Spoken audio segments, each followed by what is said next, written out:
Chapter 12:12. Instantly, everyone's gazes were focused on Bojio's face.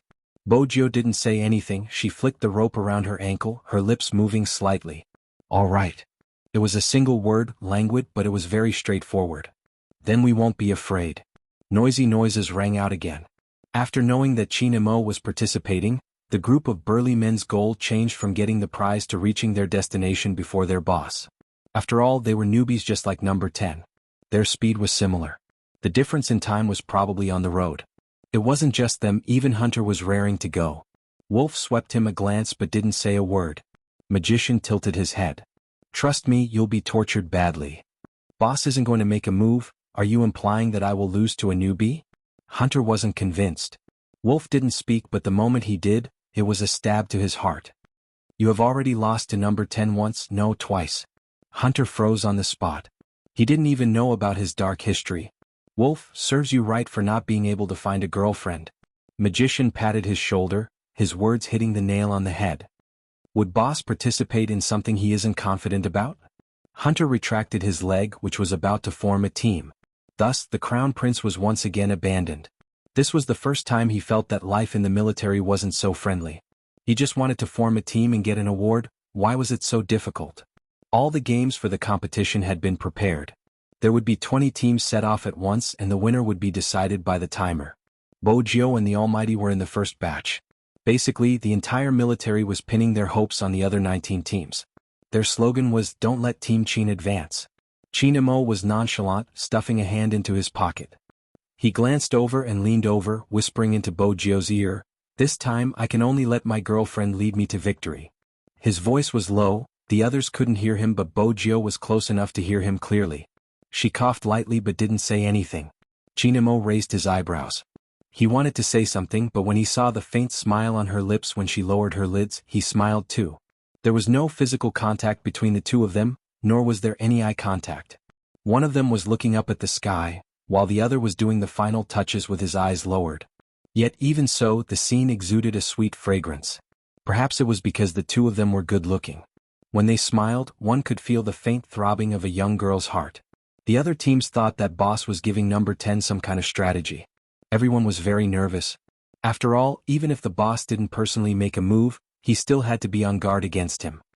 Everyone in position. On the side of the road, the person in charge of firing the gun raised the pistol in his hand.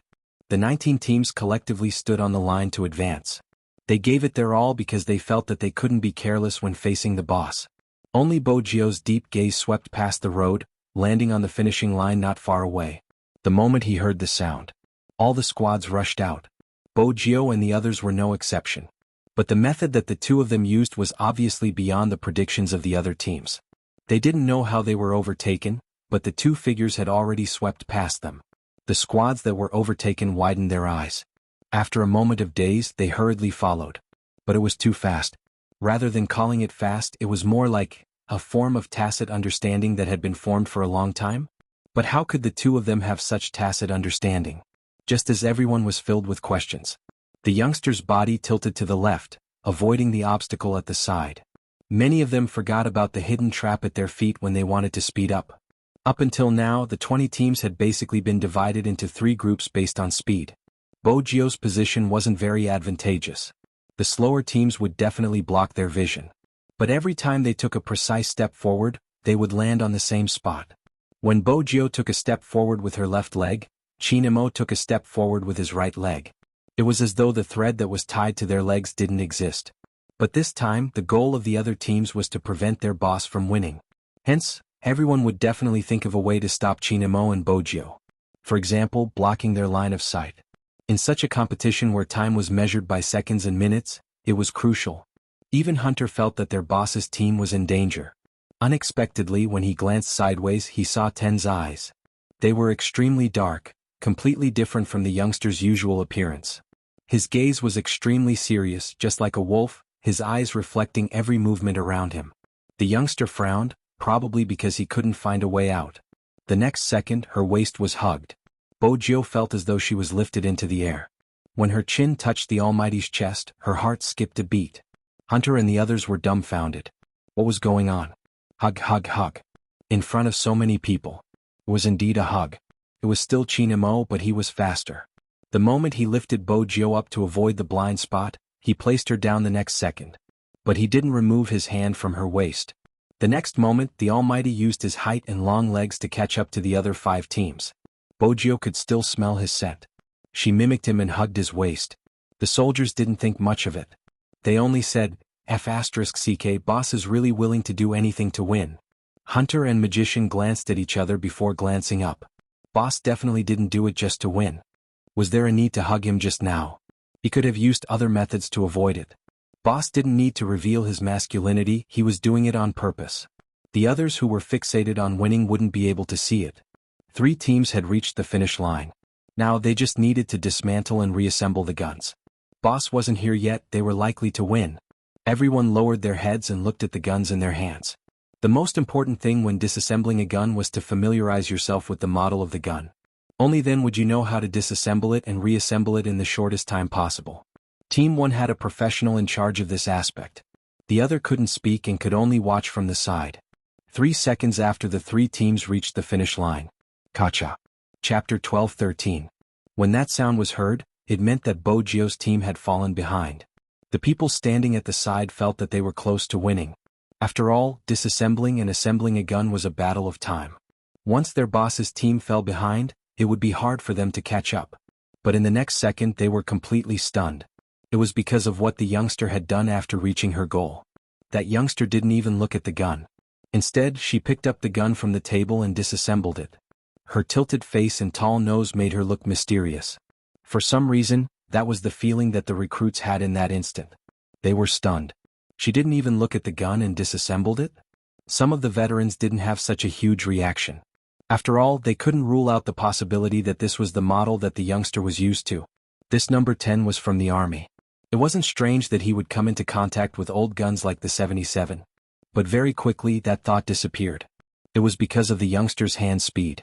The moment her slender fingers moved, they couldn't even see where they landed. It was like a shadow flashing by. This really shocked them a little. How familiar was she with a gun to be able to do that? Was the army already so strong? In reality, Bojio's background meant that she had been exposed to these things since she was young. When she was young, there was nothing she didn't dismantle. Computers, televisions, toy cars, little keyboards, and all sorts of imitation guns. Click. That was the first sound. The youngster's thumb pressed on the button of the magazine and removed the magazine. Next, Bojio pulled the sleeve, setting the gun in a firing mode. Then she turned the safety lever to a vertical position and pulled the sleeve to the final position. Only 2 seconds had passed while she was doing all this. It was true that no one could see her movements clearly until she lifted the rear end up so that the sleeve and socket were separated from the socket seat guide. The recruits standing at the side watched with their mouths agape. That was too fast. Bojio didn't stop. There was another sound. She had removed the sleeve, the recoil spring, and the barrel. This meant that she had made it in time. Next was the assembly. The other team wasn't slow either. In fact, they were slightly faster than Bojio, taking about 2 seconds to catch up. These 2 seconds weren't to be underestimated. When disassembling a gun, they had to fight for this time. But when they started to assemble the gun, someone suddenly discovered a problem. Recruit number 10 is left-handed? No, it doesn't look like it. This person is very strong with both hands. Yes, Bojio unleashed her full potential. She moved her hands together. When assembling a gun, although other people could use both hands, there was always one that was more important. Bojio did it at the same time. There was a 2-second time difference. There was a difference of 1 second. Both of them pushed their guns forward at the same time, completely leveling the number on the second hand. Everyone's eyes were drawn to the timer. Their hearts were beating faster because of such an entertaining game. In the next second, the gun barrel was pushed forward, and the assembly was complete. A reversal. Ever since the start, Prince's gaze hadn't left the timer. When the timer stopped, his eyes widened. F***ck. The next second, he opened his arms and ran towards her. It was 2F***king amazing. Chapter 12:14. Before Prince could express his joy, a tall and slender figure appeared in front of him. It wasn't his roommate's waist size. F***ck, what exactly was he hugging? F***ck, what exactly was he hugging? Why was it so hot? His scalp felt cold. He couldn't be hugging a snake, could he? Raising her head, she saw a pair of eyes that were as cold as ice, as well as the arc of a smile that wasn't a smile. In that instant, Prince released his hand. The devil? I don't like people touching me. With that, Xianxia glanced up. I can't control you, Prince. It's better to hand it over to the old general. *CK. No, he would rather be controlled by the devil. Prince reached out, wanting to stop him, but Xianxia didn't give him the chance. Take him away. Hunter and Exorcist watched from the side, acting as though they didn't see anything. After all, there weren't many people who wanted to court death. Why didn't he open his arms to hug number 10? Which part of him wasn't worthy of a death sentence? Seriously, the youngster was still too young. Prince turned to look at his roommate for help. He signaled with all his might with his eyes, telling him to beg his brother not to send him to his uncle's place.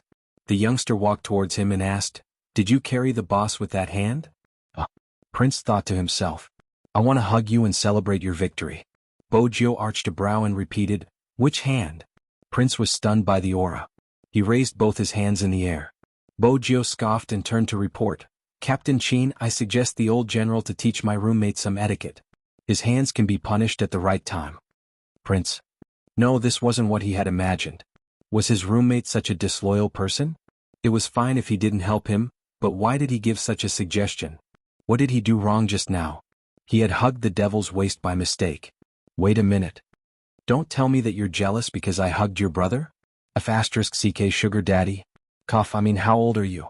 You should be an adult, right? Why are you so jealous? Prince tried to defend himself. Bojio tilted her head and smiled. I'm possessive, especially towards my brother. The conversation between the two could not be heard by others. Even Hunter and the rest could only see Prince being dragged away with a sickly expression. They didn't know what number 10 had said to him. Magician, on the other hand, noticed something. Their boss seemed to be in a particularly good mood. Just a moment ago, there was a chill in the corners of his eyes. Now, not only was he completely gone, but the corners of his lips were even curled up. He lowered his gaze, not knowing what number 10 was saying. In reality, Bojio had only said one sentence. My girlfriend won without doing anything. Should I call Almighty Z666? Xianxia lowered his voice, sounding magnetic and gentle. Bojio chuckled. Keep a low profile, there are many people around. Even handsome and skilled almighties like us have to hide our identities. Oh, Xianxia replied, raising his tone slightly. Then he changed the topic casually. Why is Prince always trying to get close to you? Bojio caressed her nose. He's my roommate, we're close. I remember I'm your roommate now. Xianxia's tone was unhurried. Magician, who was walking over, started to get excited when he heard this. Was his boss going to fight for the title of roommate? It was just a relationship, did he have to be so crazy? Also, could the two of them not be so obvious about whispering to each other whenever they had the chance? Magician placed his hand by his lips and coughed. Boss, the results are out. You have to hand out the reward to the winning team. Okay. Xianxia retracted his gaze, walking towards Magician. His back view didn't change at all, standing tall and noble. The timer at the side was still fixed at 1. In fact, after Bojio's beautiful moves, they had already predicted who would win. No one was dissatisfied with this game, including some of the veterans. After all, there weren't many who could match up to her speed. The others weren't slow either, breaking the previous record for recruits. The old general watched from afar, his face filled with gratification. The recruits this year are all very strong. Yes. The adjutant wanted to tell the old general that Prince was here. But when he thought about Prince's suicidal actions, he decided to let the old general be happy first. But just as the old general had said, the recruits this year were indeed strong, especially number 10. That was why it was troublesome. How were they going to make number 10 stay? Especially tomorrow morning? The adjutant glanced up, his gaze landing on the major general standing in the middle of the group of soldiers. Regardless of how many people there were, he would always be the most eye-catching one. The wind blew past. The troops at the border were all in a natural environment. Sometimes there would be the scent of plants mixed in with the wind. It smelled good, accompanied by the cool temperature. Everything seemed so aloof. As the winning contestant, Bojio walked towards Xianxia after her number was called. The sunlight shone on her face, stretching her shadow. Many were wondering what the reward would be. After all, it was the hair of the great demon. Curiosity was the biggest factor. Everyone sat on the ground to rest. Even when resting in the troops, they would be in formation. Only the two of them were surrounded in the middle. Xianxia didn't change out of his battle uniform, which made his eyes look even deeper, like a boundless sea, with all the afterglow shining into it. Bojio arched a brow, not understanding what was going on. She watched as the man reached out his hand. His slender and beautiful knuckles tilted his body slightly. When the faint scent of mint and tobacco wafted over, he buckled something onto her combat uniform. That thing shone with a beautiful light, like diamonds falling from the Milky Way.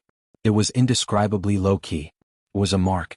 Hunter and magician who were standing at the side hadn't expected their boss to give them the mark of a major general. The doctor was stunned. This mark meant more to their boss than anything else. Ever since that mission he had been given the title of Major General and sent back to Jianghu City. But now he had given the highest honor to the other party. Was he trying to say that she was more important than all his honors? Chapter 12:15. Bojiu paused when she touched the symbol. When she raised her eyes, the first thing she saw was that person's beautiful jawline. The curve of the corner of his mouth faintly curved upwards. His face was noble and abstinent, and when he looked at her, he still had an indifferent expression. She thought that would be the end.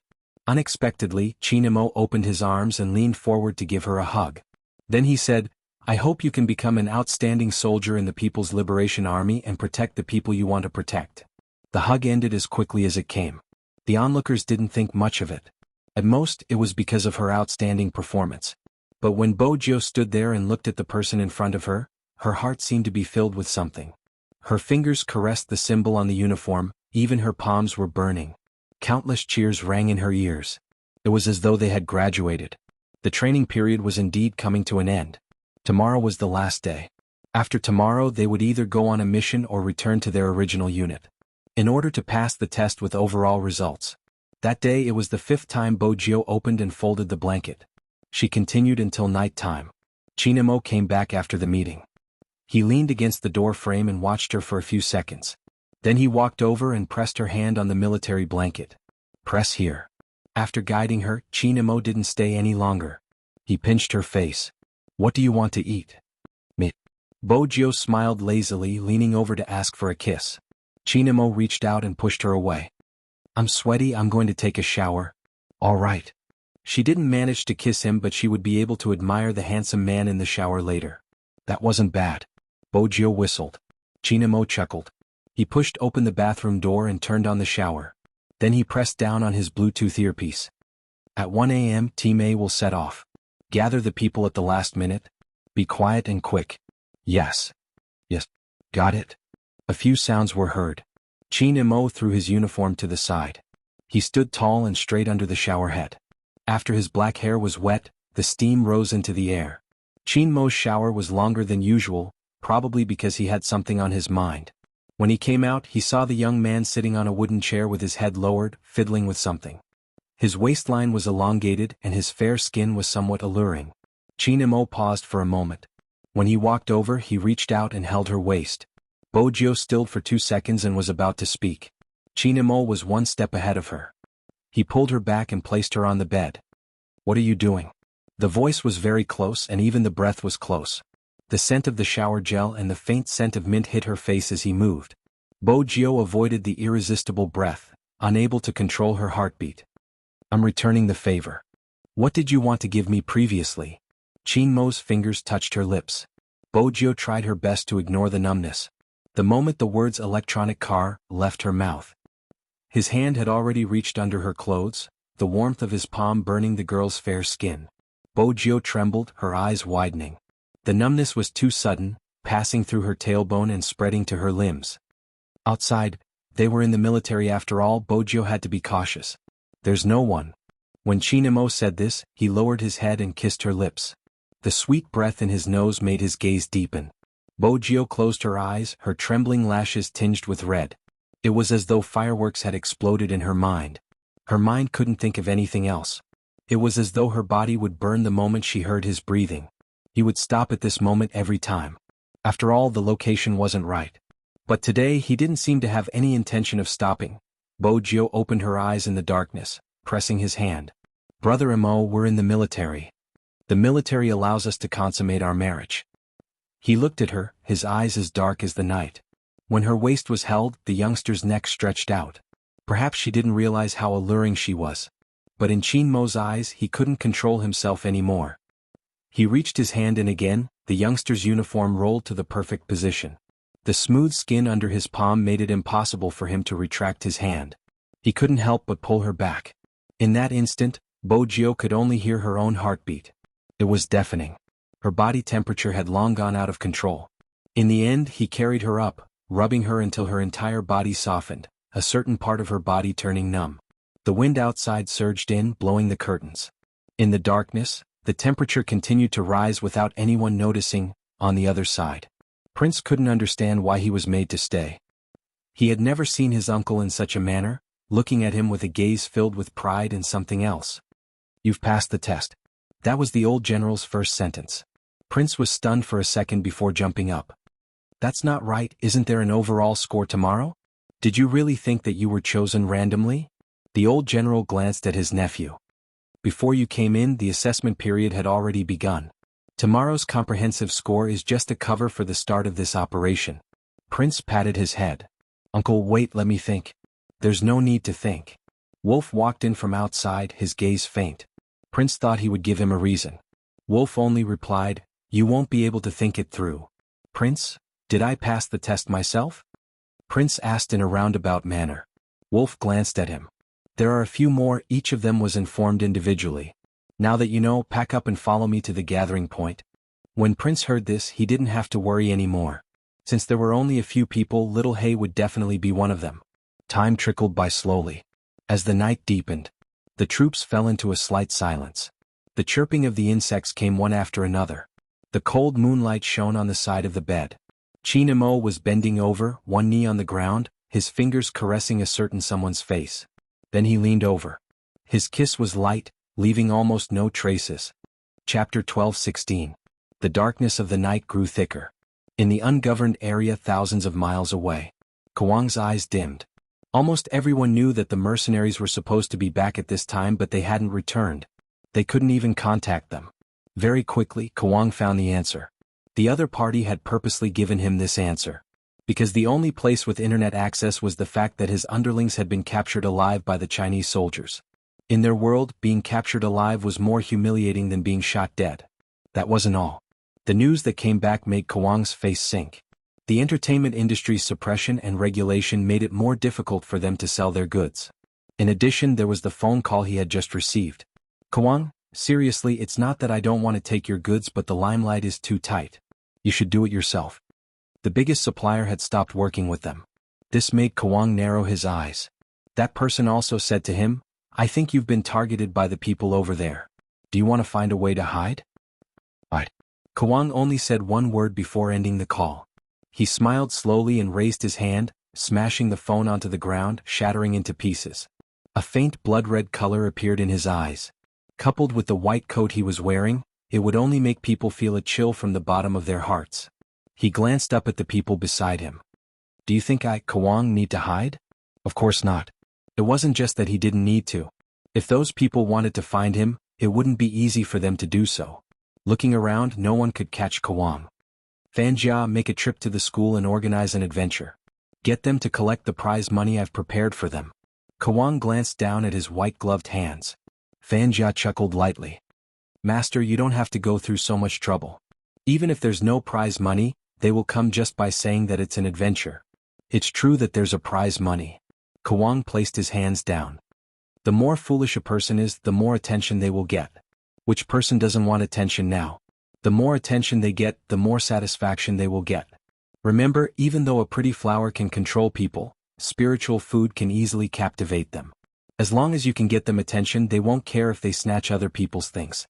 Make use of this and you will be able to control them. I'll wait here for you." Fanjia knew this was her last chance to prove herself.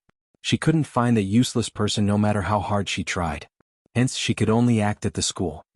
Speaking of which, the Chinese soldiers are really stupid. Before they even take action, we already have enough people to negotiate with them. Fanjia said this to make Kawang feel better. Kawang paused. "Compared to that, I'm more interested in who killed the people I sent. Can't you find out?" Fanjia's first reaction was to find an excuse. China's defense system isn't easy to infiltrate. Moreover, they were in an uninhabited area. Be it the data or the electronic map, there are only empty lands and villages. There aren't any traces of troops or China's checkpoints. "Forget it," Kawang interrupted her. "Compared to your brother, you are still lacking. Fanjia clenched her fists but didn't dare to say anything. In reality, Fanjia wasn't the hacker Xuang wanted. He had tried to collaborate with Z 3 times. Unfortunately, people with different goals couldn't work together. Z was similar to Chinamo in his eyes. He could have been more outstanding, but he was completely tied down by some unimportant things. What did people want? The two of them should feel the same way as him. Even the Bible had a detailed description of it. It was human nature to be selfish. There had been soldiers from China who had looked for him. Which time had he been able to go back? This time he didn't even wait for them to move, killing them directly. That was Xuang's thought. However, an hour ago. That meant it was 1:37 a.m. and 40 seconds in China time. The members of the operation team gathered at one point from all directions. It was late at night. This time they weren't wearing the Chinese battle uniform. Instead they were dressed in black.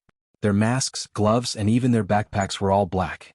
This meant that they weren't allowed to leave their names behind for this mission. But that wasn't what Prince was concerned about. Why wasn't there a black youngster in the team?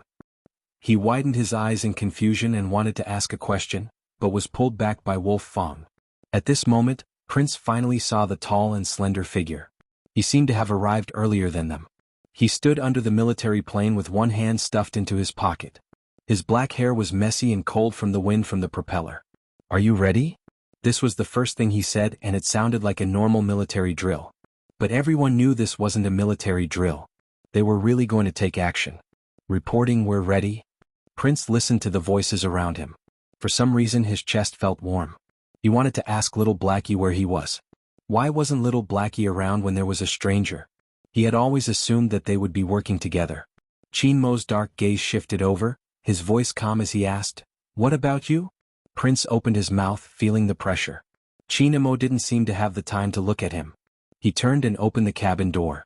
With a swoosh, his tall and slender silhouette seemed to blend in with the moonlight against the backdrop of the military plane. His nobility didn't diminish. "If you're not ready, go back." Prince heard him, pressing his heels together. "Reporting, I'm ready." Then board the plane. The order was not mandatory, but it invisibly made people want to obey it. Other than the 8 of us here, no one else will know the details of this mission. The confidentiality level is S, Chinamo said as he picked up the rifle on the ground. Chinamo picked up the rifle on the ground. "Since we are entering another country, we will dismantle all your guns and insert the parts into the camouflage tools." With that, Chinamo paused. "Hunter. Here. Take off." "Yes." Did that mean that even the pilot was a member of the team? In that instant, Prince felt different. Indeed, he had gone on missions in the past, but there would be a designated pilot to place him at the designated location. But this time they had no idea what they were going to face. Chapter 12:17. He pushed the small computer to the side. "I'm Fatty, you can call me Almighty Fatty or Brother Fatty. Anyway, I'm asking you to introduce the equipment and events." Chinamo glanced over, his gaze indifferent. Fatty's scalp went numb and he didn't dare to spout nonsense anymore. With a dignified expression, he continued the previous topic. "Just as Boss said, from now on, all of you will have a wireless communication device on your hands. No matter what happens, don't remove it. Make sure that it doesn't leave your side for 24 hours. Other than that, during the mission, there's a high chance that communication won't work. When you encounter such a situation, activate the chip's destruction button, and we can use the signal to find the last place you were seen. Now, everyone can see a video that's less than 50 seconds long on your watch. This video is the reason why we're carrying out this overseas mission." Prince lowered his head, his eyes widening as the video played. In the end, they deepened and he clenched his fists. Fatty added, "The organization you are seeing now is active in the ungoverned area of the MT region. They provide the goods for most of the transactions within the country. Of course, this isn't the most important. The most important thing is the leader of the organization, Xuang. He is a serial killer wanted internationally. The scariest thing about him is that he has 2 degrees and is an expert in psychological crimes. Once someone is affected by his hypnosis, their personality will change drastically. A year ago, his students established the organization. That year, I'm sure you all felt it. A large-scale rescue mission was carried out because a school near the border was implicated. The students were rescued, but a while ago, we received a piece of news." After saying that, the Fatty paused for a moment. His eyes looked toward the recruits sitting there. Back then, after being hypnotized by the doctors, out of the 10 students who were cured, 7 of them chose this school when they returned to school. Fatty moved his finger, drawing a dot on the information. Foam County Number 1 Middle School. This information was also sent by boss. The statistics were just completed 2 days ago, and to a certain extent, this tells us that the hypnosis from back then wasn't cured. Xuanhuan had planned this long ago. He wanted history to repeat itself. Prince opened his mouth. History repeating itself? What do you mean? Let us deal with these students. Fatty lifted his lids and looked at Prince. They aren't just hostages that we have to save. If the situation is too bad, they might hinder our actions to a certain extent. But we still have to save them. Prince still didn't understand. How is it possible that they would stop us from saving them? What do you think hypnosis is? Suddenly, the person in the auxiliary cabin looked over. He was wearing a pair of gold-rimmed glasses.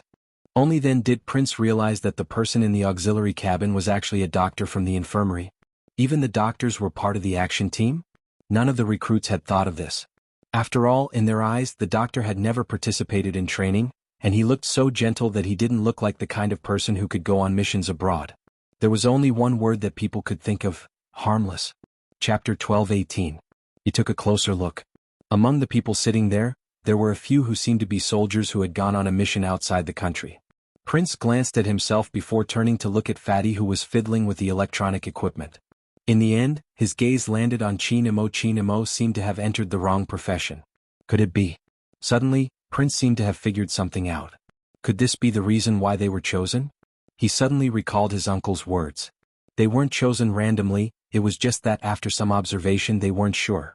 At this moment, Prince finally understood why the doctor would talk to them after every training session. Was he investigating their psychological data? Don't underestimate Xuanhuan's hypnosis, the doctor said. The doctor spoke again. Every case he handled, he didn't even need to do it himself, and he could kill someone. Do you understand why? It's because of psychological influence. There are many types of psychological influence, such as sound, image, words. You should have learned from the textbook cases. The biggest crime scene was when the murderer used the beat of a drum and rhythm to make everyone imagine certain scenes. Their emotions were affected, causing them to be extremely irritable. Then a huge stampede occurred. This case was a short-term psychological influence, while Xuanhuan's was a long-term one. Regardless of whether it was Xuanhuan or his former students, they knew what kind of people were most susceptible to psychological influence. Selfish, imperfect values, easily swayed by the wind, and they even needed attention from others. Prince's heart sank as he listened. You mean, the meaning of the letters? Xianxia glanced up, his voice faint. Some high school students are like this. Is it hard to accept? Prince nodded after a moment. He had a cousin. Even though he had wanted to drag him over and give him a good beating the moment he saw him, he felt uncomfortable when he heard Xianxia's words. Xianxia tilted his head, the corners of his face sharp. Do you think they are children? It wasn't just Prince's voice, the other two recruits did as well. Xianxia fixed the parts. When carrying out a mission, they are more dangerous than mercenaries. Do you know why? The three of them shook their heads. Xianxia's gaze deepened. Because no one has their guard up against them. They think they are young and wouldn't harm others. You aren't him, you don't understand his background or his thoughts. You also don't know what Xuanhuan said to them. That isn't important, what's important is a person's appearance. What has it got to do with age? A person's growth is related to their environment and heart. Some people are born selfish.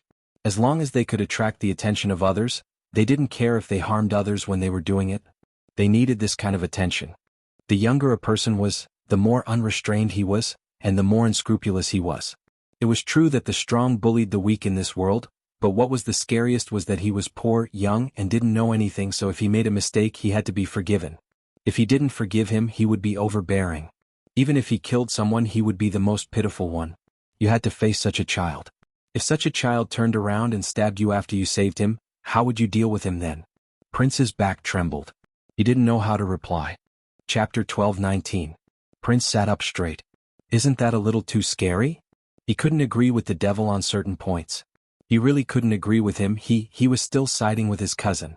Xianxia leaned back, looking nonchalant. You can experience it once. Prince turned to look at the doctor. He needed counseling now. The doctor smiled. This time it won't happen again. That's why we have to take action. Before Xuanhuan activates the seeds, we have to destroy Xuanhuan's nest. Prince knew how to grasp the main point. That means the situation boss mentioned happened? Can you tell me who carried out the mission? He wanted to worship the Almighty. I can't. The doctor turned to glance at Chinamo, who had already closed his eyes. Perhaps no one knew. In reality, even those who participated in the mission didn't know what had happened. Their boss was the one who had climbed out of hell. Even until now. The doctor closed his eyes, recalling the scene of that day. It was just 6 or 7 high school students. But it seemed to be able to shatter one's understanding of the world. They had carried out many missions, regardless of how vicious the criminals were. The doctor had never thought of retreating. But at that time he had hesitated. He had personally witnessed his comrade being betrayed to the organization by a high school student he had saved. If it hadn't been for the high school student, his comrade wouldn't have been exposed. At that time he had also been a member of the undercover team. At that time he had been in a daze. He had been in so much pain when he bent over. He hadn't understood what he had been protecting. Who had come to rescue him? Was it these people? These people were wrapped in innocent skin, but their hearts had long since been rotten from the bottom of their hearts? He had almost been exposed in front of others as well. If his boss hadn't appeared, he might have gone mad. Do you feel that your faith is gone? That was his first sentence. The doctor was in a daze, he couldn't even hold his gun properly. He was supposed to complete the mission. His boss took his gun, his voice calm. If it's gone, find it again. Then the figure dashed into the jungle.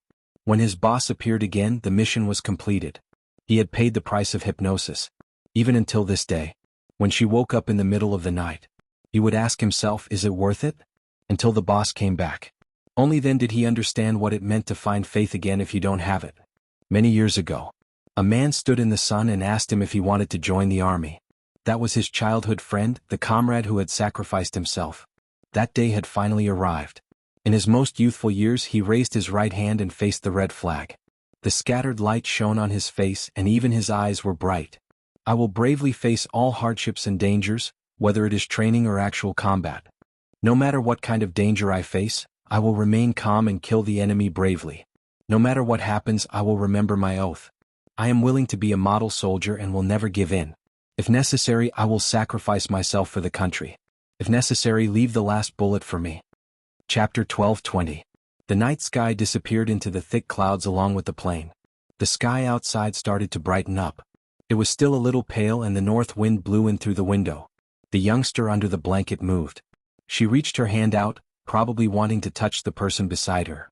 Unexpectedly, she felt a chill in her palm. Bojio opened her eyes slowly. Her black hair was a little messy. When it was curled up, it made her face look even more handsome. He turned his head to look at the time and furrowed his brows. He grabbed the combat uniform and quickly put it on.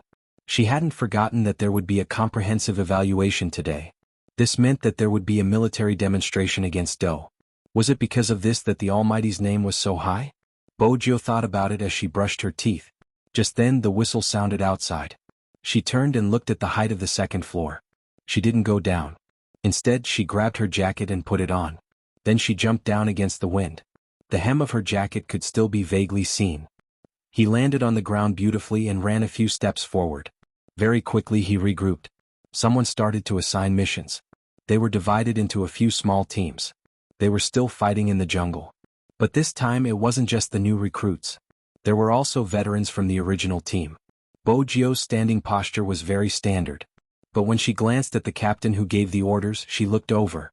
It didn't matter if their team lacked prints. Even Wolf wasn't on time? Bojio narrowed her eyes. Then she glanced over. It wasn't just their team. Another team had changed their captain. Magician wasn't here either? Bojio's fingers tightened. She knew their way of doing things. They were never late and were always the ones in charge of every training session. But this time all 3 of them weren't here. Was it a coincidence? How could there be such a coincidence? Unless there was something wrong? Bojio raised a brow. She seemed to have figured something out. The pair of eyes shook violently. Her heart started to beat erratically. No, it couldn't be. She must be thinking too much. They said that today was the final evaluation. The more she told herself that, the clearer her thoughts became. Especially since she still had the star tassel that the Almighty had given her. And his performance last night. He called her name over and over again. Bojio stiffened, biting down on her lips. It wasn't an illusion. It was not a dream either. By then the Almighty would have already left. If that was the case, Bojio turned, heading towards the west. The team leader, who was in the middle of announcing the mission, did not expect someone in the team to act like this. He raised his voice and said, Number 10 returned to the team. Where are you going? Bojio didn't seem to hear him. She didn't stop. Instead, she sped up, her long legs gradually turning into a sprint. She stopped at the highest command center and looked around, but she didn't see the familiar figure inside. Everything seemed to be confirming her premonition bit by bit. Which team are you from? You can't come in. A guard stopped him. Chapter 12:21. Captain Qin? The guard was at a loss. It was obvious he had never seen him before. Bojio loosened her grip. Her frail figure stood there. For some reason, the guard felt that he was being a little too presumptuous in stopping her. Is there something wrong with you? If there's anything, you can make a report. Bojio couldn't hear what the guard said. The more she pieced together the information in her mind, the clearer some things became. The adjutant glanced outside the door before turning. General, it's recruit number 10. The military demonstration is about to start. What is the kid doing here? The old general stood up. The moment he took a step forward, he paused and frowned. Do you think the kid guessed that youngster Qin and the others left early? The adjutant replied, I can't be sure. Why don't I go take a look? Go take a look. The old general's expression turned serious. Don't let the kid notice anything. The adjutant nodded. He knew that if number 10 had guessed that the mission had been brought forward, he would have to think of a way to keep him here. If he hadn't guessed it, they would have to wait a little longer. They could take action 2 days later. He shouldn't be able to sense it so quickly. Even though the adjutant thought that way, he wasn't very confident.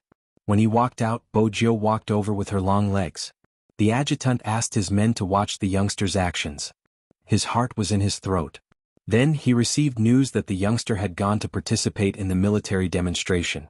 The adjutant relaxed and went to report to the general. At this moment, Bojio hid behind the trees.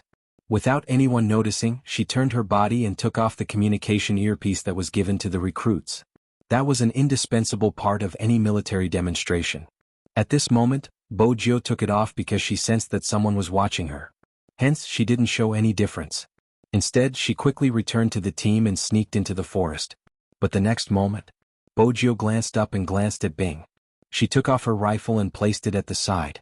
Then she walked in the opposite direction. No one had expected the youngster to leave the team silently and return to the training ground.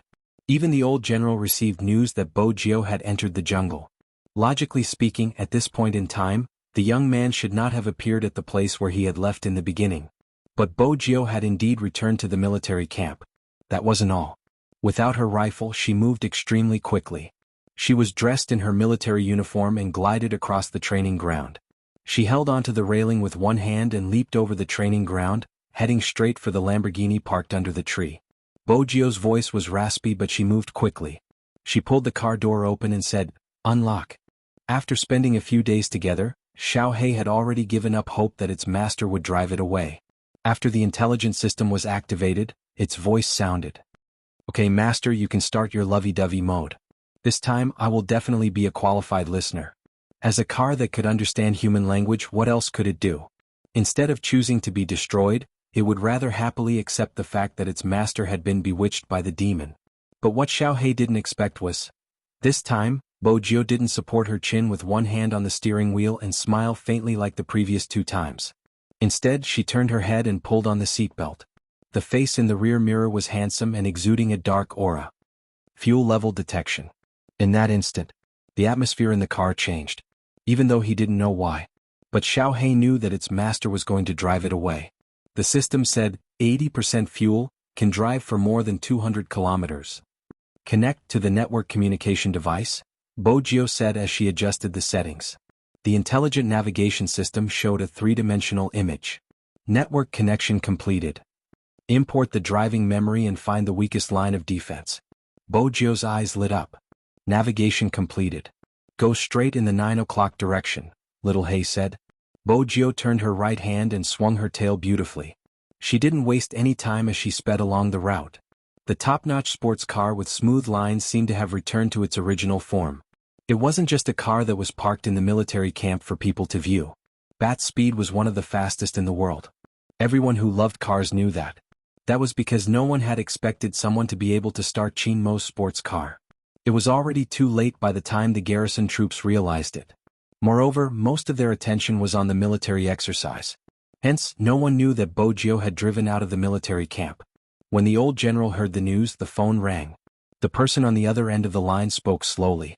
The person on the other side of the phone said slowly, "Old Chief, I'm here to apply for my soldier's discharge. To be honest, I didn't expect this person to not be selected into the special operations team. Now that she has returned to her original unit, the process has started again." The old general recognized the voice and his eyes widened in shock. "Little Tang, you're trying to snatch someone from me again. Let me tell you, anyone can retire, but this technical soldier can't. Send him back." Tang Imo was stunned. "Old general, she is my soldier, how did it become me snatching her?" The man smiled. "Besides, it isn't that I don't want to send her back, she doesn't want to go back." The old general was anxious. "I promised someone to keep her in the military camp." "Who did you promise? Chinamo?" "I'm afraid you're going to go back on your words, this soldier is very independent." After the man finished speaking, he added, "The procedure has started. How about this, I'll go to your military camp some other day and we'll talk face to face." The old general wasn't aware of this youngster's style. He was still calling him when the line was already hung up. After the man hung up, he tilted his head and pressed down on his Bluetooth earpiece. "Z, you really know how to cause trouble for me." Bo Jio turned the steering wheel, avoiding the radar. The small jammer made her signal bad. "Is that so? Young Master Tang seems to be handling it easily. Tell me, where is the special operations team now?" "The security level is S. I don't have any news on my side." Young Master Tang chuckled lightly. "But I have other news for you." Bo Jio arched a brow. "Nothing good usually happens when you smile like that. Z, you sound like an abandoned child." Young Master Tang tapped his fingers on the table. "It seems like you really like Chinamo," Bo Jio smiled. "That's right, I like him. It's better than someone who likes his childhood sweetheart and hasn't managed to get her yet." Young Master Tang wasn't annoyed, he smiled. "This is fun, you probably don't understand." Bo Jio drove away from the checkpoint. Young Master Tang spoke again. "Back then, Chinamo was involved in a case. Due to the vile nature of the case, it hasn't been made public. If it was made public, some people would definitely be affected." Bo Jio's fingers paused. On the other end of the Bluetooth earpiece she could still hear his voice. It was deep and light. "Hypnosis, it affected a middle school student at the border. What they did exceeded many people's expectations." Bo Jio realized that the next part was the main point, hence she slowed down. In the beginning they were just distorting the truth on the internet. Just like what you experienced in Jianghu City, the infringers were extremely arrogant because of this group of people supporting them. They didn't care about right or wrong, as long as they liked it, it should be theirs. After stealing someone else's things, they claimed it was true love. Simply put, they were the mistress and wanted to build a chastity for themselves. At this point, the melodious voice suddenly changed the topic. Later, it was confirmed that these people were all in contact with a foreign psychological criminal, so this operation was destined to be difficult to complete. Because they were the enemy's people, they were also hostages that we needed to rescue at that time. Bo Jio tightened her grip on the steering wheel. She exerted more and more strength. The Flying Tigers sent many people over, but every time they went, they didn't return. Young Master Tang seemed to be smoking, his voice becoming deeper. It wasn't because of anything else, it was because they couldn't take it and were affected. The cruelest war you can imagine is the explosion of a bomb. In reality, the scariest thing isn't the bullets but the human heart. No one can measure the human heart, especially the human heart of that age. It's simple, they can act one way in front of you in school and another way behind your back. They can't wait to kill you. They will always be extreme when they look at problems, they like to compete with others, follow the money and enjoy the attention. Actually, this has nothing to do with anyone. After all, people are lonely nowadays. However, this loneliness won't change after being raised because they will always feel that they are not in the wrong. Even if they are about to trample on the law of the world, it is still the same. If you talk to them about their conscience, they will say that they don't need it, so... Bo Jio interrupted him. "So, why do you still keep such people around to harm the human world?" "Because with a single thought you can become a demon and a Buddha." Young Master Tang stood up. "Z, be it me or Chinamo, we both love someone in our hearts. Because we have someone we love, we will imagine. Even if we see the slightest resemblance to that person in these children, we will stop and tell ourselves that we are here to save them. This has nothing to do with good or evil. But once our hands are stained with the blood of the innocent, we can no longer hug someone openly. I don't know what other people's beliefs are, but I can roughly guess Chin Mo's. That year, when he was carrying out his mission, he probably had someone supporting him in his heart. That was why he was able to last till the end. But the more he did so, The more dangerous it was because once that person was gone, Qinmo's mental state would crumble. Bojio increased the speed of the car. She suddenly understood something. Hence she was filled with regret. Why was she so stupid? He had lost all his memories of her, all the bits and pieces of their childhood. It was because she was the knot in his heart. He hadn't slept for so many days. He didn't feel safe and he didn't even like the night.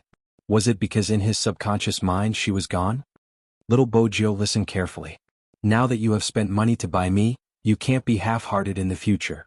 You can't be like those brainless girls in television dramas, disappearing whenever you want. If I have done anything wrong, you can tell me. I might not change, but you have to remember, a master can't abandon his pet or it will die. Bojio was still in a daze. The little tiger's ear was still being pulled. Don't spout nonsense. How can it die? You don't believe me? The little boy seemed unhappy. He tightened his grip.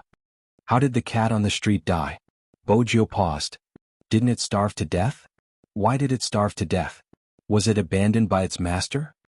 It was obvious that the Almighty had learned how to guide her thoughts. The moment Bojio thought about her favorite pet turning into such a shriveled state, she reached out and hugged the soft little boy in front of her. I won't let you starve to death. With that, she seemed to be worried about something. What if we get separated?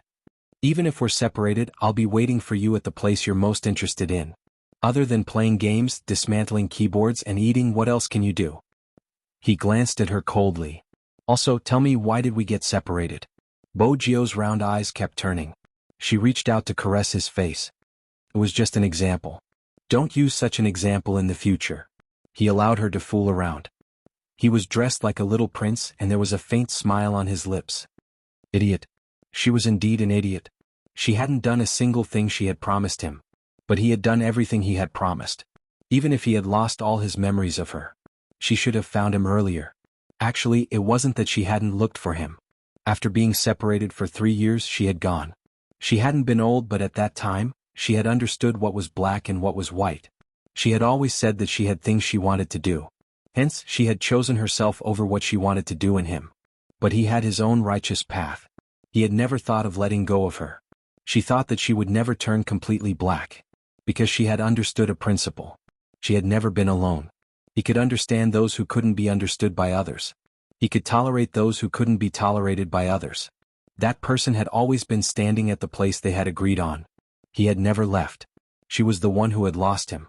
Chapter 12:22. In the afternoon, the sun was blazing. On the desert, the silhouette of a Lamborghini rushed out of the thick fog. There was only one sports car in the vast no man's land. The amount of fuel in the tank was just enough to reach the nearby town. Bojio turned the steering wheel, her dark eyes drifting with the scenery. There wasn't an ATM in this place. After Bojio reached the place, she wanted to get some petrol. The locals asked her if they could pay online. Bojio didn't have a phone on her, so she used her belongings as collateral. Everyone saw that she was wearing a camouflage uniform and were extremely enthusiastic, especially since the weather was very dry. The old lady watched as the child stood there pouring gasoline. She got the child to fetch some water, asking for Bojio to drink some. Bojio was indeed thirsty, but when she saw the child's dark and small face, she stilled. Because it was a border area, some people here didn't know how to speak Chinese. Most of them spoke the language of the minority. Even snacks were rare. It was probably because it was in a no man's land, so it was difficult to transport supplies here. Bojio took the bowl, tilted her head back and finished it. Then she opened her pocket, took out a candy and placed it in the child's palm. She took one and held it in her mouth, the corners of her lips lifting. The child's eyes lit up and he spoke in a local language. Bojio didn't understand, but for some reason she thought of the Almighty. If the Almighty was here, he would definitely know what the child meant. Bojio, who was leaning against the main driver's seat, paused for a moment. She checked the fuel again and then another few hundred kilometers of driving. At the next location, she changed out of her camouflage uniform and took a shower to remove the black on her face. She changed into a black mask, dressed as a local and sneaked into the country. Country tea. Both sides of the bustling river were filled with vendors. Here, spices and fruits were equally famous. Of course, there was also the local masa chicken. At the same time, the intersection of the three countries was also known as the ungoverned area. It was located in a mountainous area with a unique landscape, lush forests and beautiful scenery. It sounded very beautiful, but because of the climate and area, it became a natural barrier and plantation base. A pure black business car. It looked ordinary from the outside, but inside there were many videos and local maps. The people in the car had already changed their clothes the moment they got off the plane. Qin Mo wore a suit and a pair of gold-rimmed spectacles, successfully hiding the sharpness in his eyes. However, his noble aura couldn't be changed, so Prince's scalp went numb. The more the Great Demon King acted like this, the more terrifying he was. However, what he didn't understand was himself. What was going on with this leopard fur coat? And the big gold chain around his neck? Why did he have to wear this outfit that he despised the most? He turned his head to look at Magician. He was wearing a very handsome leather jacket. Wolf was the same. Because of this, Prince risked being glanced at and asked, Boss, what are we going to do? Recently, Kuang's business isn't doing well. Qin Mo's voice was faint. Prince was stupid. So, he needs a nouveau riche to help him consume his goods. Qin Mo tilted his head, the aura of a big boss bursting forth. Prince knew how to take a deeder. Boss wants to use this method to lure him out. Not bad, but a nouveau riche? Wait a minute, he was the one who looked like a nouveau riche the most. Boss, pardon me for asking, but why did you choose me? He couldn't possibly send him to his death. Qin Mo's voice was still the same. General didn't tell you? Uncle was very excited. Prince straightened his back. I'm excited to carry out a mission for the country. Qin Mo praised slowly. Not bad. Prince guessed, could it be that boss is also interested in my passion? The entire army. Qin Mo tapped his fingers on the table, looking like a successful financial analyst. Those who look old-fashioned aren't rich enough. Those who are rich aren't old-fashioned enough. Those with an aura aren't easy to deceive. Until you appeared, you fit the description. The landlord's foolish son, a nouveau riche. Prince? Boss, this isn't a compliment. At this moment, Qin Mo was still holding a pair of binoculars looking at someone. Suddenly he arched a brow and called out, Hunter. There was a swoosh. The car door opened.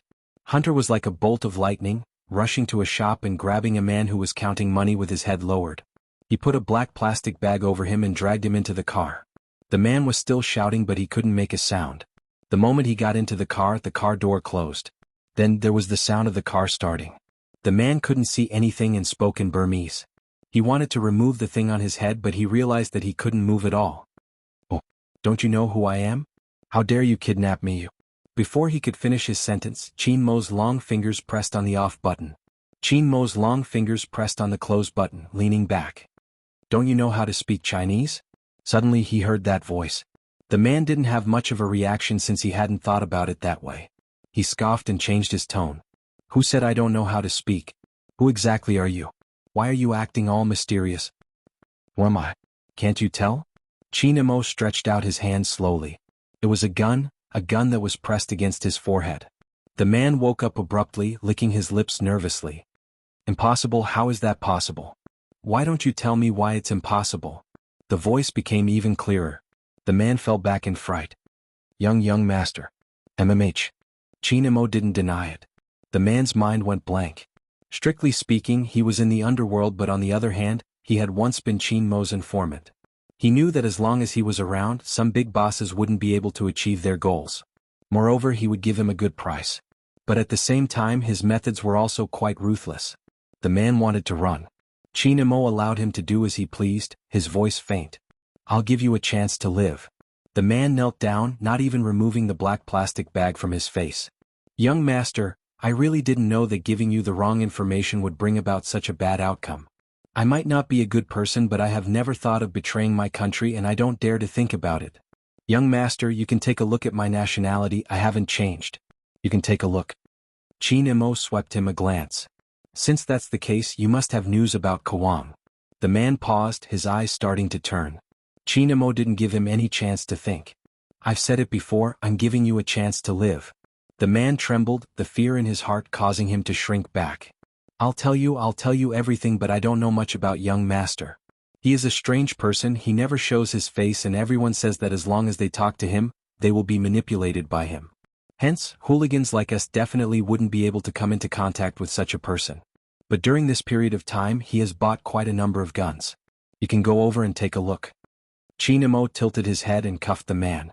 Young master. The man's face changed in fear. Qin Mo's voice was faint. What are you afraid of? The man wasn't the only one who was afraid. Even Prince was afraid when he saw his boss in this state. There was a gun pointed at his head at all times. I still need you to do something. Chinamo glanced up. Go to various places and spread the news that you know a big boss who is interested in doing business that can earn money quickly. The man glanced over. Big boss. Chinamo reached out and removed the black plastic bag from his head. Then he tugged the man and made him look to the left. He's the one. Prince, who was being visited. The man and Prince faced each other. After 2 seconds he asked, Pardon me for asking, but is this a soldier? Prince smirked. Nonsense. Doesn't look like it. The man ignored the word nonsense and turned to Chinamo. Young master, I have to say that you have a good eye when it comes to choosing people. I'm impressed. Prince. If you want to suck up to me, just suck up to me. Why did you have to pick such a point? The man looked at Chinamo and asked, Young master, why don't you do it yourself? Prince wanted to ask this question too. Fine, he admitted that he did look like a nouveau riche, but in terms of the word, gangster, boss was obviously more suitable. He just stood there and changed his clothes, looking lazy and annoying. Especially when he released his aura, he didn't look like a major general at all. He wanted to be in the underworld. Kwang knows me. 5 words, not too fast or too slow. However, it caused everyone present to be stunned. Prince wanted to ask, Boss, how did you know a drug lord? I listened to his class when he was a professor. It would be helpful to explain things clearly. Hunter, wolf, and even magician pricked up their ears. The man widened his eyes. Then, young master, do you? His class was all about explaining his point of view. Even though it sounds beautiful, it's actually a high-level multi-level marketing organization that scams fools. Chinamo removed his spectacles and placed them on the table. That's why I didn't continue listening. Everyone. A high-level multi-level marketing organization that scams fools. In terms of eloquence, boss was indeed unbeatable. But did Kwang know that you were talking about him in this way? The man coughed. But he is really scary. I heard that after interacting with him for a long time, people will listen to him subconsciously. Psychological guidance, it's very normal. Chinamo opened the car door and tilted his head. The man hesitated. Young master, shouldn't I get them to stop the car first before I get down? Didn't you jump out of the car rather straightforwardly? Chinamo raised his wrist. I'm in a hurry, do you want to jump yourself or? I'll jump myself. The man used all his strength and landed on his back. He rolled 3 rounds, his waist aching terribly. He reached into his pocket. There was a stack of money and a bullet inside. The moment he touched the bullet, his entire body stiffened. He didn't dare to have any other thoughts and started to hop on one leg. Hunter looked at the figure in the rearview mirror. This time he was completely obedient. As Prince, he had never imagined that there would be a day when he would start a big business. And this big business had the devil as his investment consultant. After receiving the information from the informant, they arrived at an ancient building. The fragrance of the building lingered in the air. The person sitting at the head of the table took a sip of tea and raised his hand, signaling for the woman who was dancing to leave. Then he asked, Do you want to do business with me? Chinamo replied. He stuffed one hand into his trouser pocket, his gold-rimmed glasses reflecting the light. Sometimes Prince admired this trait of his boss. It was rare to see someone who could talk business without batting an eyelid with a knife on his neck. I heard that the goods here are good. My boss is very interested. Of course he doesn't do this business. Just treat it as making a friend. When Chinamo said this, he took a sip of tea. Prince sat at the side and thought to himself. Similarly, a knife was placed on his neck. His aura couldn't be weak. But how exactly did his boss ignore the other party's ferocious gaze? Old O was one of the top firearms suppliers in the Golden Triangle. He had a complicated bloodline and never showed mercy. But no matter what, he was always concerned about benefits. When the other party pushed a small box of money over, he was already tempted. However, he was wary of the 3 people's identities. After all, it was too strict now. He was slightly worried that they were spies sent by someone. He turned his head and said to the person beside him, Go and investigate. Yes. The person retreated. Oldo then continued, I just like to make friends. How do you read that poem? The moment he finished speaking, Prince felt the pressure on his neck disappear. Then he heard the voice of his current consultant. A bosom friend in the sea is like a neighbor in the distance. Not bad. Old O seemed to be relieved that the other party didn't hide his identity. How many years has it been since I heard a Chinese poem? How nostalgic. Prince turned his head and looked at him. Consultant. Chinamo drank his tea and said faintly, Boss O is a scholar. You can tell a thing or two from this pavilion. Prince. How can you follow up with such a sentence? Boss, you can tell someone's hobbies from their decorations. How did you learn this? Ah. Old O seemed very happy. Brother, you must stay for a meal. We can also talk about poems. Prince? *CK, this line is unbearable. Old man, to be honest, do you know who said this to whom? You can say it to my boss. However, boss mustn't accept this meal. It was a Hongmen banquet. Even if they called each other brothers as if they had transmigrated, he still mustn't accept it. Not today, Chinemo said. Old O narrowed his eyes. Chinemo casually placed the teacup down. Tomorrow boss and I will bring the money to collect the goods. We can chat with Mr. O, Prince. Tomorrow will be even more dangerous. Boss, do you really not want to go back? People who didn't understand psychology wouldn't understand what Chinemo was trying to do. As they spoke, Old O's murderous aura dissipated. In addition, the person from the other side walked back. He leaned over and said in Old O's ear, I've checked. He is from China. His family is in the mining business and is involved in the real estate and entertainment industry. The police don't have such a person. Are you sure? Old O lowered his voice. The person lowered his gaze. I'm sure. No one knew. Old O and the others only found the information that Chinemo wanted him to see. Hacking into the network system. And when the other party asked for information, at the appropriate time the previewer link was inserted. This way, as long as the other party used the internet to search, they would definitely see this information. In addition, if they hadn't made preparations in advance, this wouldn't have happened. No matter how the other party inquired, their identity would be real and all real information related to them would be erased. This was arranged every time they carried out an overseas mission. In addition, no matter how powerful the other party was, they could only find the police and ordinary troops. They wouldn't be able to find them. Prince only saw someone holding a knife to his neck. He didn't realize that long before they came in, Wolf had already disappeared. The best sniping vantage point, the direction in which the long gun was pointed, was Old O.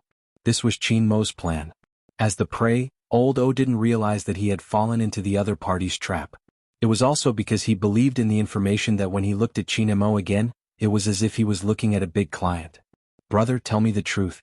You are the one in charge here, right? Chinemo smiled. Sir, you have sharp eyes.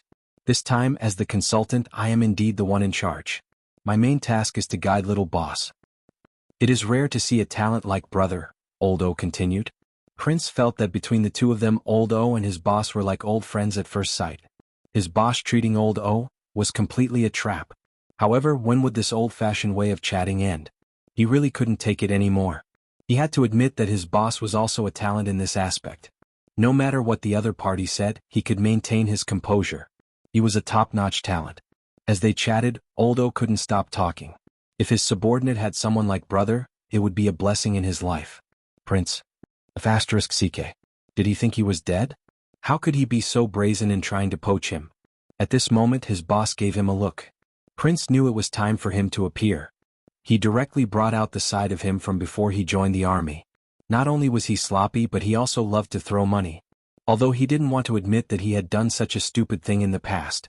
But now he indeed didn't feel out of place. He took the money and slapped it. He raised his eyebrows. After saying so much, where are the goods? If you don't want to show it, don't hide it. There is money here. Old O raised his eyebrows. Chinemo said calmly, what did boss say before we came out? Prince subconsciously shrank back when he heard his boss's voice. I'll listen to you. There has to be an end to any business. That impatience successfully created his image as a nouveau riche second generation. Old O laughed.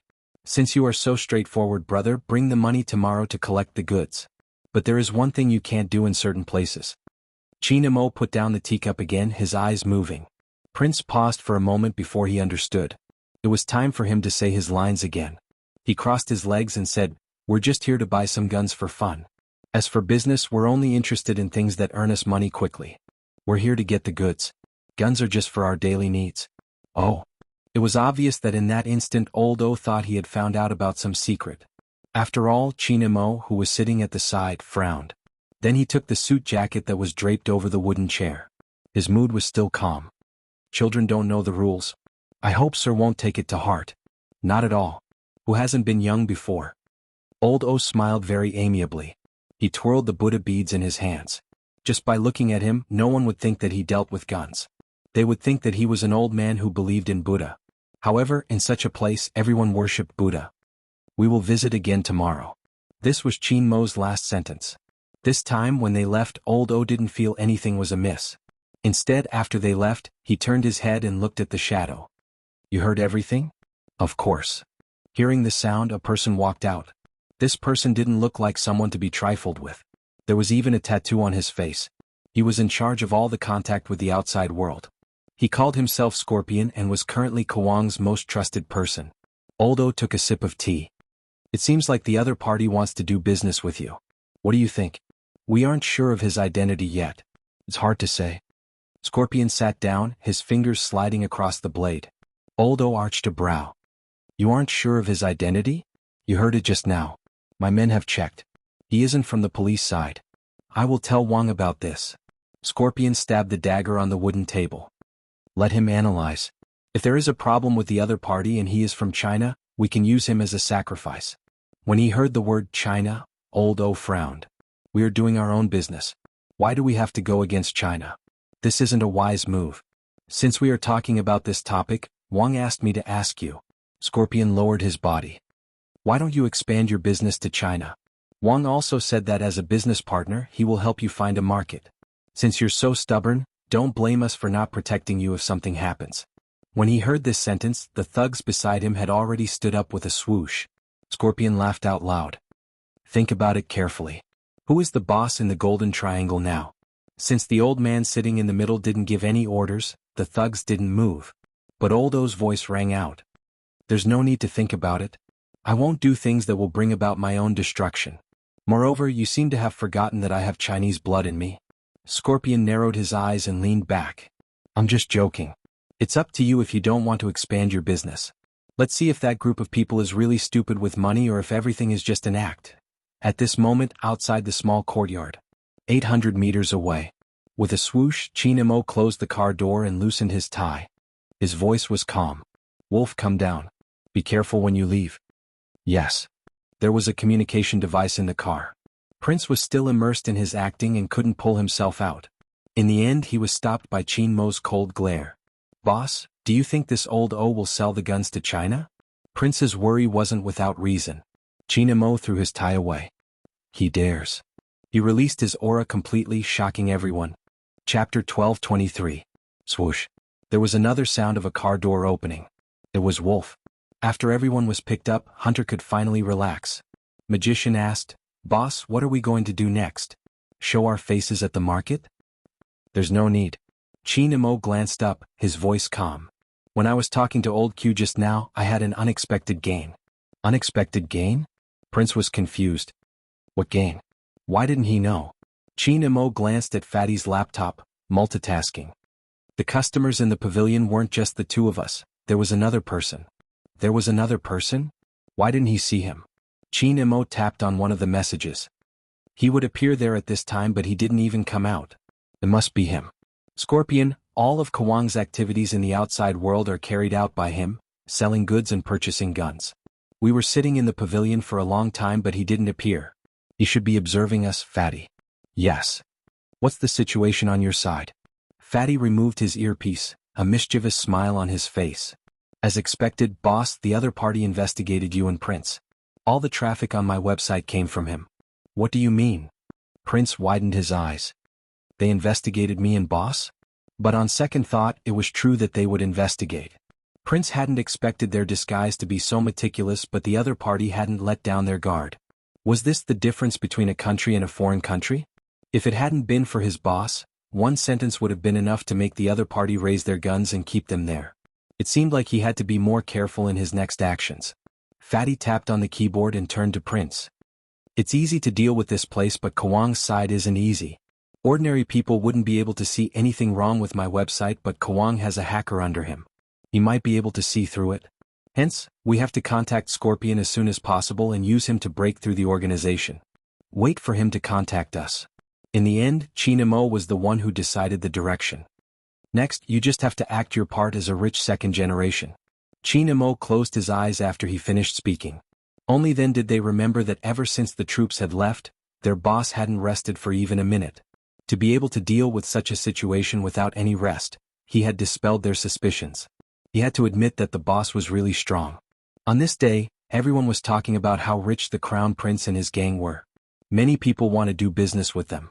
However, he was blocked by the other party's investment advisor. He said that they wanted to take a look and compare the goods. This was the bad thing about Chinese people. They were very cunning when doing business. At first, they thought that he was a rich fool. They didn't expect him to be so hard to deal with. However, it was precisely because of this that he was even more certain of the other party's wealth, and he was even more eager to cooperate with him. Other than Kawang, there were other poppy businesses here. The news was that both parties were in the midst of a discussion. After hearing the news, Scorpion couldn't sit still. He told Kawang everything that had happened here one after another. Let's wait a little longer. This was Kawang's original words. He was wearing a white coat, standing in the middle of the crowd. Investigate the background of this group of people, we can only be at ease when doing business. Scorpion replied, I've already sent someone to investigate, their background isn't bad, they are the most suitable to be our seller. I even got someone to check their assets, they are very rich. I'm referring to other aspects, Kawang said as he turned. Their identities. Scorpion paused. I'll take a closer look. I'll leave them to you, don't cause any trouble, Kawang said, his gaze landing outside the window. Scorpion instantly understood. Wang, you went to school? Kawang didn't reply because someone had come over. Doctor, he sprained his ankle while running, can you check if it's serious? Kawang chuckled, hanging up the phone. He bent down, pressing his fingers on the person's leg like a professional school doctor, a warm smile on his face. Fortunately, the bone isn't injured. I'll spray some medicine on him later, remember to apply a hot compress and don't exercise for the time being. All right, the male student replied. Seek, I told you it was fine, why did you have to scare yourself? Kawang listened, tilting his head, holding a fountain pen as he wrote down the list. Everything in the school seemed beautiful, even the wind was warmer than outside. Very quickly, the gentle atmosphere was interrupted by the sound of a car braking. It was a pure black Lamborghini stopping at the school gates. With a turn of the steering wheel, it disappeared from the guard's line of sight. The guard, who had just stood up, frowned. What was the meaning of this? He had assumed the other party was coming in. In reality, the car hadn't gone far. Bojio sat in the driver's seat, her Bluetooth headset blinking. This is the school? Hoshino's voice came through. Your location isn't wrong, I've already settled the admission procedures for you. This school isn't bad locally, it's normal for students to transfer in or temporarily stay here for a month before transferring out. It won't raise any suspicions, but I've done my research, this school is very normal. Other than a few comments on the internet, there aren't any obvious cases of bullying and there aren't any news of students wanting to commit suicide. All the information of the teachers is with me, it's a very normal recruitment process. Why did you set your eyes on this school? Bojio stopped the car, pressing her neck and turning it twice. It was a suave action. When she glanced up, her eyes were filled with darkness. I want to uncover part of the criminal records from back then. Some of the students were rescued and spent 2 years in the psychological rehabilitation center. During those 2 years they were resting. How big of a coincidence do you think it would be for 4 of them to choose this school to continue their studies? It's such an ordinary school, the enrollment rate isn't high and the environment isn't ordinary either. It's hard to believe that it's so attractive. Hoshino typed a word before pausing, shifting the person who had interrupted his call. His faint smile paired with his pure-colored sweater made him seem as though he was living in a manga. From what you said, the other party seems a little difficult to deal with. Do you want me to fly over? It's fine. Bojio smiled. Just support me from the back. Hoshino glanced outside the floor-to-ceiling window. I'll wait for you here, there's still a week left. What? Bojio's thoughts were completely focused on the school.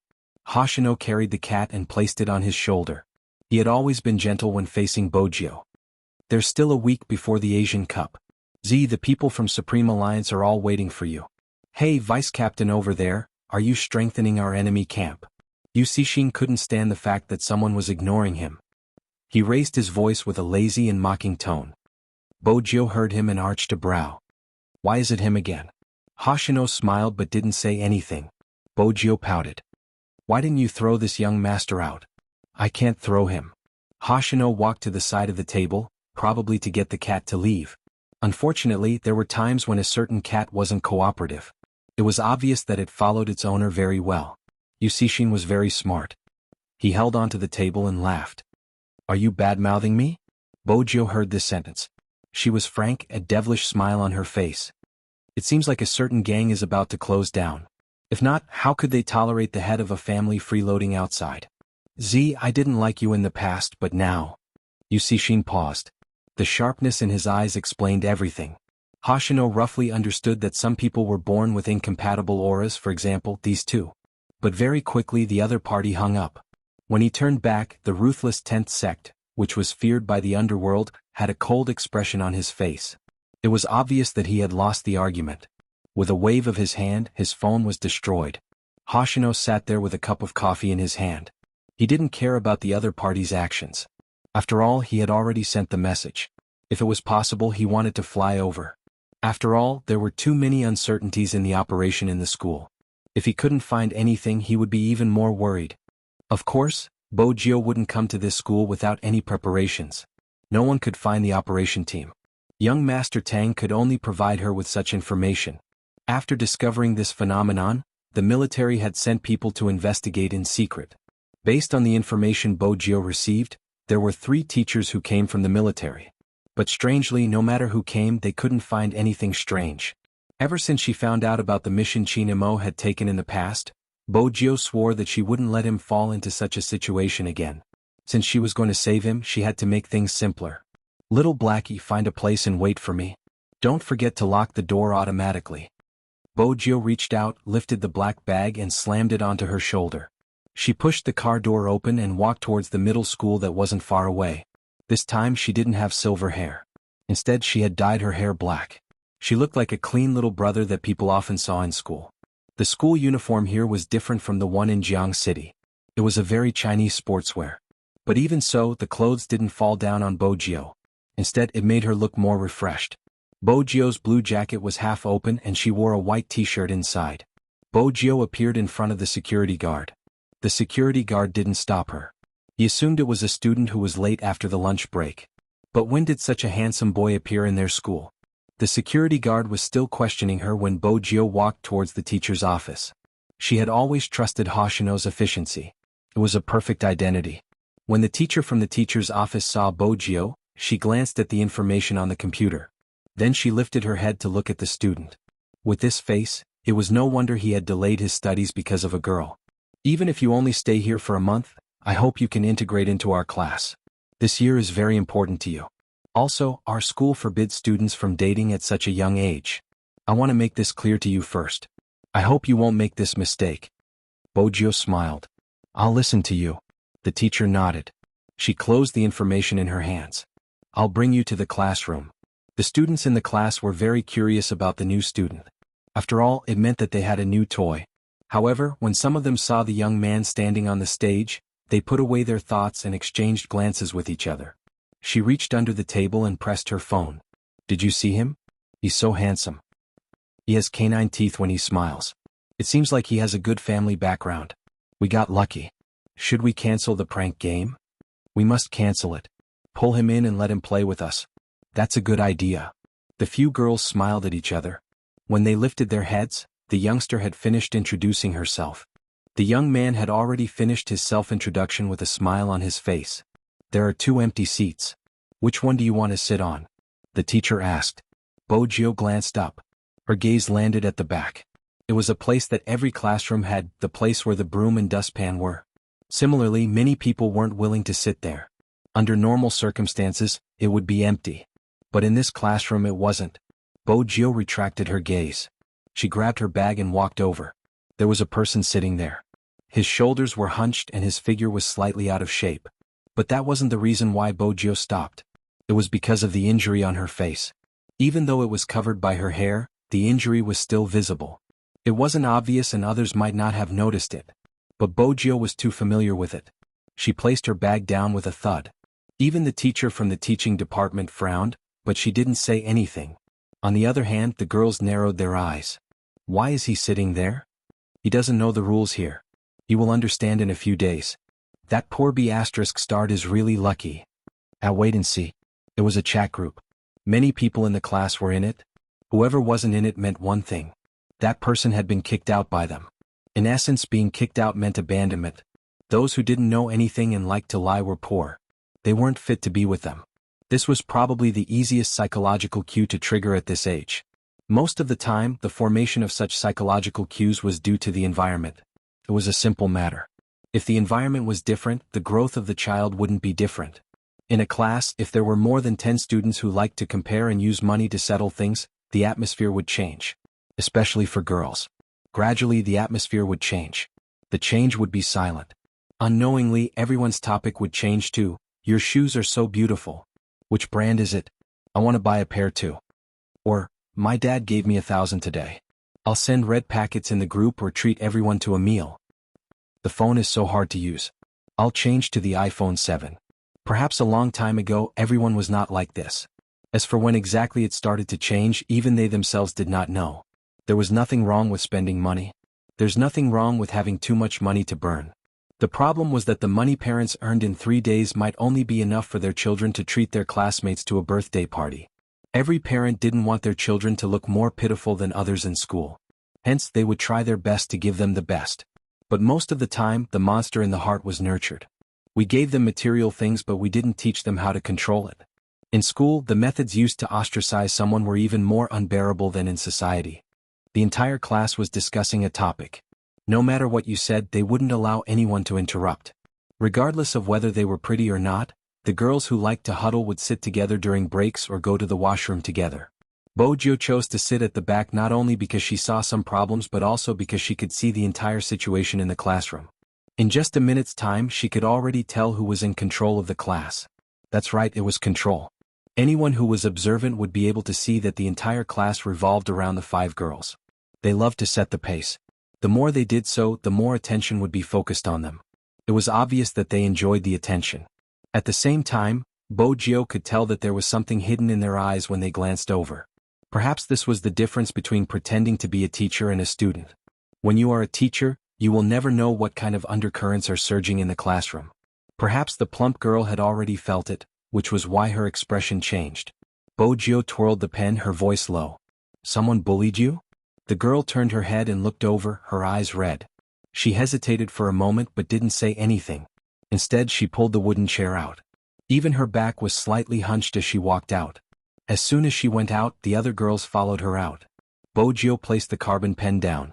Before she could put on her jacket, she had already disappeared from her seat. Bang! One of the girls reached out and pulled her into the washroom. She looked down. What's wrong with you? Did you get to know a new classmate? The man shivered as if he was very afraid and shook his head. Softer, you'll attract the teacher's attention. Another girl lowered her voice. But the transfer student today is really handsome. Why would he come to our school? What's so strange about that? Most importantly, this person should stay away from the handsome guy, understand? Unexpectedly at this moment, the girl who was pushed spoke. There's something wrong with him. Who's wrong? Are you suffering from persecutory delusions again? The girl pressed her face down. It's true. Believe me, there's something wrong with that transfer student. He even asked me if someone bullied me. Someone like him won't be able to blend into our class. The girl wanted to get out of her current situation. If someone else had appeared, she wouldn't have to suffer such treatment. From the looks of it, the transfer student was her best chance. The girls glanced at each other. Is he another infiltrator? That's not possible. Wang told us to be careful of the teachers, but the students? Do you think someone would disguise as a student? Besides, he looks to be the same age as us. But how are we going to explain what he heard? He's like this every day. He just wants people to know that he's being bullied. It's normal for a transfer student to ask about it. One of the girls laughed. You guys don't understand her tricks, but I do. I was fooled by her previously. She said that her family is rich and so on and so forth. She even called others to ostracize me. Luckily, she was exposed in the end. Her family is just an ordinary worker and she still dares to pretend in front of me. How can she be more noble than me? Tell me. Peng, another sound rang out. Don't think about finding someone to replace you. That's right. In the past, I thought she was rich and used that to order us to do this and that. Now you have nothing to say. I'm warning you, don't think too much. If you don't know your place, I'll push you into the toilet. As the fat girl quieted down, the conversation gradually disappeared. Less than a minute had passed. The girls walked out, chatting and laughing. They didn't expect to see the transfer student after coming out. He was still as handsome as ever. When he raised his eyebrows, there was even a hint of evil in it. They blushed. Bojio stuffed a hand into her pocket and glanced over. She wasn't looking at the girls but the person at the back. So that was it. The people in this school. None of them were as innocent as the outside world. Hence, no matter who came, they wouldn't be able to find anything. It wasn't that there weren't people who had been bullied. Instead, the people who had been bullied had bullied others before. The more they were in this state, the darker their hearts were. They had already become one with these people long ago. There was no saving them. Bojio retracted her gaze. Her thin lips curved upwards, carrying a hint of indifference. This was probably the biggest difference between her and the Almighty. The environment was definitely a factor that affected people. But Bojio always believed in one thing. The good and evil in human nature were determined from the start. In her heart, some people weren't worth saving. Just now, she had been too anxious and wanted to find a breakthrough point. Next, she couldn't reveal anything else. That Wang was the person she was looking for. She looked around. These people weren't the Kwang who could give people hypnosis. Although Hoshino hadn't found any information. But Bojio was an internet user. Basically, everyone knew that the more attention a person wanted on the internet, the more ordinary they were in reality. Moreover, the Wang they were talking about wouldn't be Kwang. The so-called Wang was just chosen by Kwang. Chapter 12:24. Bojio took a step forward naturally. She stuffed her hands into her pockets. Excuse me. Her words were directed at the few girls. The colder she was, the more attractive she was. Moreover, Bojio didn't seem to have any intention of stopping. Her back view was slightly arrogant. He's really handsome. Someone couldn't help but speak up. She turned towards the fat girl. What did you say just now? Is there something wrong with him caring about you? He didn't even look at you, all right? Don't bother about him. Go and ask if anyone knows where he transferred from and if he has a girlfriend. At this age, it seemed like everything else would be thrown to the back of her mind. She would only have fantasies about handsome young men. Everyone had a young heart, even these girls. Very quickly, Bojio became the target of many people's curiosity. She was so popular that when she didn't have a textbook, the people in front of her would turn to ask her if she could borrow a textbook. As for her desk mate, the fat girl from before, her textbook seemed to have been hidden by someone. During the lesson, she was called out by the teacher. Sun Jianing, where's your textbook? The fat girl lowered her head. Her voice was soft. I forgot that I have a lesson today. The teacher frowned. This wasn't the first time that the other party didn't have a textbook in class. The teacher was very responsible. He walked towards her. Sun Jianing, tell the truth. Did someone purposely take your textbook away? The teachers weren't stupid. They were aware of certain things. Bojio sat at the side. She supported her chin. The moment the teacher spoke, the atmosphere in the classroom seemed to freeze, and all sounds stopped abruptly. One had to know that some teachers wouldn't bring these issues up to the table to talk about. But this time the teacher made it clear. The few girls in front turned. Their gazes landed on Sun Jianing. The darkness in their eyes made her lower her head. She continued, No, teacher, I really forgot that I have a lesson today. After the teacher heard this answer, he didn't know what to say. He sighed and asked the student in front of him to give him a book. There were some things that he couldn't do in every aspect. It was one thing for a student to have a problem, but he couldn't possibly find the problem himself. Moreover, the people in the office also told him not to get involved in this kind of thing. They couldn't do anything about it. This was proven by Sun Jianing. This girl had a bad temper in front of her parents. Once she came to school, her whole person changed. She never said anything about what happened. If she didn't point out someone, the teacher wouldn't be able to intervene in the students' private affairs. The simplest reason was that they couldn't control who was playing with whom. Seeing Sun Jianing sit down obediently, the girls over there laughed, and the classroom returned to its original state. The original textbook was hung outside the window. Almost all the students in the class knew about it, but they acted as if they didn't see it. In this classroom, there seemed to be a tacit understanding. As long as it was related to Sun Jianing, they would not care. Some people did it because they didn't want to interfere, while others knew very well that once they interfered, they would also end up in the same situation. Perhaps they would be the ones being ostracized. There was nothing wrong with people choosing to protect themselves. However, the self-protection in this classroom seemed to have changed. Because they were happy to have such a punching bag. Sometimes a person's words could lie, but those micro-expressions would never lie. They were happy with the current situation. Some of them even gloated when Lu Jianing stood up. Hence, the problem wasn't with the girls. Instead, the entire classroom had become like this. That was the biggest abnormality. The atmosphere was something that was created by people. Bojio felt that there was an invisible pair of hands moving these people. It didn't need to use much strength, it just needed to amplify a little. Who could it be? Bojio seemed nonchalant, but her eyes were constantly sizing up every student in the classroom. Those few girls were the first to be excluded. As for the others, Bojio's gaze swept past them. Suddenly, her gaze stopped on another empty seat. There was still someone who wasn't here.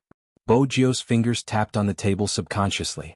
This was usually an action she would do when she was thinking. She had a feeling. The few people who had been hypnotized had all transferred here. However, every single one of them was like an ordinary student. They hadn't been in the limelight and hadn't been ostracized. Yet they just sat there. When he heard about this, the corners of his mouth were clearly rising. They were enjoying it. If King wasn't alone. Instead he was a small group. Bojio's fingers suddenly paused. Once again she turned to look at those few people. Even if the military came to investigate due to their age, there wasn't any obvious violation of the rules. In fact, it could even be considered as a dutiful job. In that case, the information they found would always be superficial. It was simple, one person wouldn't be able to achieve anything. Anything that could achieve anything would always be handled by 4 to 5 people. There must be something she hadn't come into contact with. What exactly was it? Why? Bojio was still deep in thought when a voice asked, "Why?" It was Sun Jianing. Her eyes were dark as she glanced at Bojio. "Didn't you ask if I was bullied? Why are you acting as though you didn't see anything today? Is it fun to pretend to be concerned?" If one listened carefully, there was hatred in her tone. Perhaps, there was a type of person who didn't feel anything when she was bullied. But if you tried to help her, she would think that you were pretending. There were even times when she forgot how she behaved. Selfish and greedy. Bojio leaned back, her voice calm. "It's fun." "What?" Sun Jianing's eyes lit up. The people sitting in front heard their conversation. The few girls glanced at each other, completely at ease. How could such a person be a police spy? According to King, someone had written a letter saying that there was a bullying incident in their school. Hence, the police would be conducting a secret investigation. They were told not to be too obvious and that there would be a good thing in the next few days. As long as they performed well, they would be qualified to participate. Chapter 12:25. The more she wanted to accomplish something, the more time she felt was tight. But Bojio's face didn't seem like she was in a hurry, especially when she held her bag with one hand and stood up from her seat. Her nose was tilted to the side, and her tall and straight nose was slightly cold, drawing attention to her appearance. "Hi." Someone walked over. Bojio recognized her, it was the leader of the group. "Do you want to join our group?" "Group?" Bojio paused, her bag still on her shoulder. She arched a brow slowly. "What group?" "A group in class where we discuss things and play games without the teacher." Bojio's eyes darkened, turning a beautiful black. "It sounds interesting. It has to be, how about it? Do you want to join?" The girl tilted her head. Bojio took her phone out naturally. The girl glanced at it. "Wow, the latest model? I've always wanted to buy it, but there isn't any here. Where did you get it from?" "Overseas." Bojio had memorized all the information at the last minute. Since she was going to disguise herself, she had to clean up her background. When the girl heard the word, overseas, she turned and exchanged glances with her friends. She was even more certain that they had made the right choice. You can scan here." The girl opened the QR code. Bojio's attitude seemed casual, but that was the reason it seemed real. After the message was sent, a group of people lined up to welcome her. The atmosphere wasn't a problem. But very quickly Bojio realized the crux of the matter. There were 48 people in the class including her. Almost everyone in the class was in the group, except for 2 people who weren't here. One was Lu Jianing. The other should be the one who wasn't here. That was one of the points. The other point made Bojio's fingers pause for a moment. Then she said calmly, "I thought you would be the admin of the group." "Me?" The girl laughed. "The class monitor should be the one to create the group." "Class monitor?" He was one of the 5 people in the group. Bojio didn't look at anyone else. The longer she stayed here, the more she felt that this classroom was different from other classrooms. The real ostracization wouldn't be shown. It was the subtlety that made one's heart sink. She was no longer facing a group of ordinary middle school students. In fact, these people were already secretly observing her just now. There was one thing that was true. The more they showed off their abilities, the less they would hurt you. The most dangerous ones were those who looked the most ordinary and even pitiful but could still bite you in the back. Lu Jianing was an example. It was the same for the class monitor. It was very simple. Apart from these few girls, the rest of the people who often talked in the group were those few. The difference was that these girls were just lively, but the real topic of conversation was someone else. This was probably the skill of speaking. Being lively wasn't scary. What was important was bringing up the topic. However, there was one thing that bothered Bojio. Why was there someone missing class? What do you think? The class group is very interesting, isn't it? The girl asked with a smile. Bojio kept her phone and replied simply, not bad. Since there was such a group in every class, it was impossible for the people from the army to not know about it. Why wasn't there any feedback from the information? This could only mean one thing: the group was just a gathering of people to collectively ostracize others. The real order, or rather, the person who constantly formed the psychological suggestion, wouldn't be here. There was another point that was within Bojio's consideration. She wasn't the only one who would place her gaze on these few girls and the 5 transfer students. The people from the army would probably have the same reaction. Under such a strict investigation, how did they manage to contact Kawang? Unless... Bojio clenched her fists as though she suddenly understood all the information. No, that wasn't right. Her train of thought was wrong from the start. It wasn't just her, even the people from the army had fallen into Kawang's trap. Regardless of whether it was these girls who liked to bully others or the transfer students who had been arranged beforehand, it was just to divert the attention of others.